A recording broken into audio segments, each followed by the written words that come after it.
ظالمانو بیزه پروپیگنډي په حق پرست علماو پسې مکوي. د شیخ پنځپیر رحم الله احسان ومنئ، اوس بم بوتانو ته سجدې کولې او قبرونو ته بم سجدې کولې، او اوس بم په قبرونو باندې بم وستم ستارې ستاسو پرتې وي او څېرې بم مړو ته ورچلې. خدا خو د پنځپیر رحم الله یوه هستي تېره شوله چې د شرک او د بدعات او د رسوماتو رد یې وکړو او قرآن یې پښتنو له په لاس کې ورکړو. اوس پښتونه نر او ښځه یې د قرآن ترجمې کوه. دا ترجمې د ته څوک کوي؟ دا د ته دقه پنځپیریان کوي. بدعتي ته ګوره، د هغه د الوا څه کار دی؟ الوا ولې نه خوري چې خېټې بوساړه شي؟ زمونږ خو هډوکی پوټکی وچ شو، الله دې قبول کړي.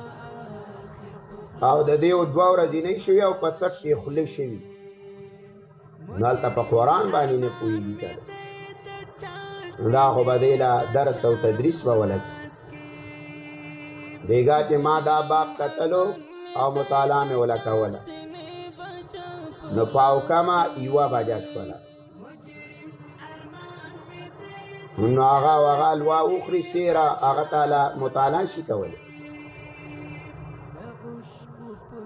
او یا زنده‌باد مرده‌باد ولې نه وایي چې زنده‌باد او مرده‌باد؟ په اوټونو پسې ولې منډې نه وایي؟ نو د دې نه چې ورکه کله وشیه نو زره خوله ولګئ. هغه سپی چې کله په کوڅه کې ګیر شي خو یا شاته مولې وباسي او یا به درته خوله اچوي. نو بدعتي چې کله ګیر شي یا به څښتیه او یا به الزام د باندې په دروغه لګوي، بیا نه په قرآنونو نه په طلاقونو.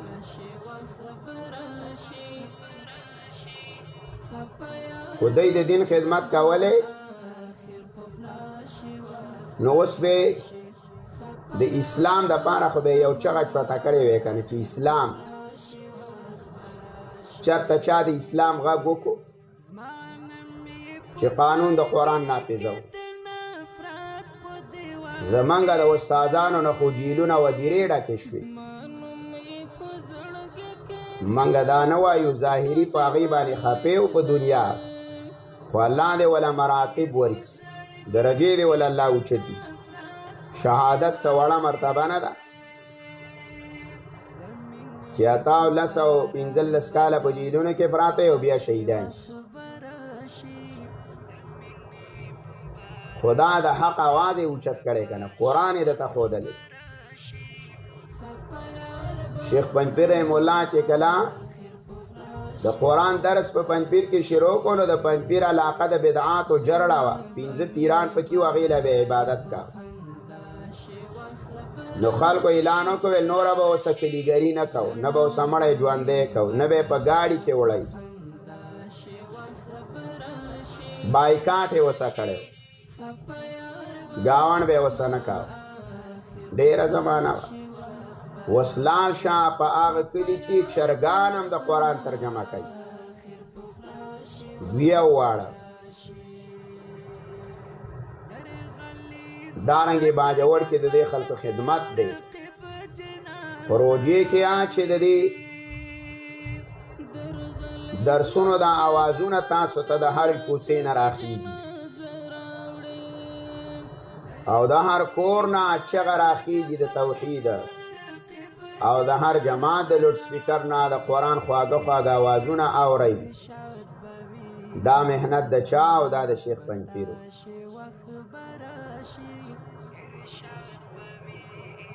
د چرته په مثال کې پیش کا چې بدعتي قرآن د چرته راغستی په لاس کې کوی چې عذاب قبر نه مني.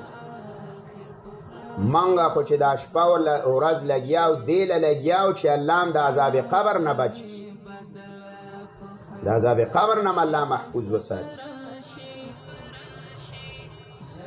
دا راپاتې وي عذاب قبر.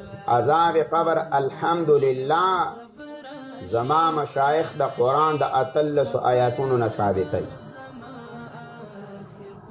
او دومره احادیثونه ثابته یا چې د هغې شمار هم ته نشې کولی. دلته به ګورې اوس دې مشکات چې تا ته زه څومره احادیث مبارک وم.